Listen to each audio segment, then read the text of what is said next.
আমাদের নেতৃবৃন্দ, কেন্দ্র নেতৃবৃন্দ, জেলা নেতৃবৃন্দ সহযোগিতা করেছেন।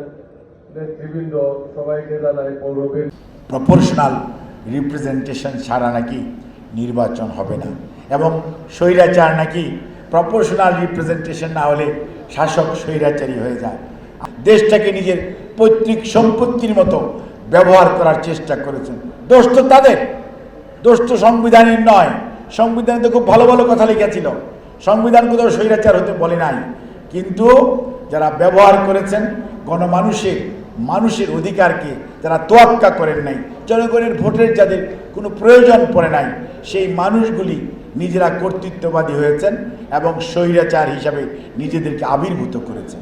বসুন্ধরা টিস্যু, অশুদ্ধতার বিরুদ্ধে এক বিন্দুও ছাড় নয়। পিয়ার আপনারা চান, খুবই ভালো কথা। পিয়ারের কথা বলে জনগণের কাছে যান, জনগণকে বুঝান, জনগণকে বলেন। জনগণ যদি মেনে নেয় আলহামদুলিল্লাহ, জনগণ যেটি রায় দিবে সবাই মেনে নেবে এবং সেই অনুযায়ী হবে। বাট বর্তমানে আপনারা যেভাবে আলোচনা চলা অবস্থায়, যখন আলোচনা চলছে, ঐক্যমত কমিশন আপনাদের সাথে কথা বলছে, আমরা দেখছি পত্রপত্রিকায়, আপনারা সেই সময় রাজনৈতিক কর্মসূচি দিয়ে মাঠে চলে গেলেন।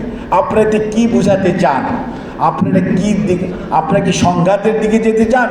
আপনারা কি জনগণের মতামতকে গুরুত্ব দিতে চান না? আপনারা কি আলোচনার টেবিলকে অবিশ্বাস করতে চান, নাকি আপনারা অন্য কিছু চান? আপনারা কি নির্বাচনটা কি পিছিয়ে যাক সেটি চান? আমরা আগামীতে যারা আজকে I wanted to tell the world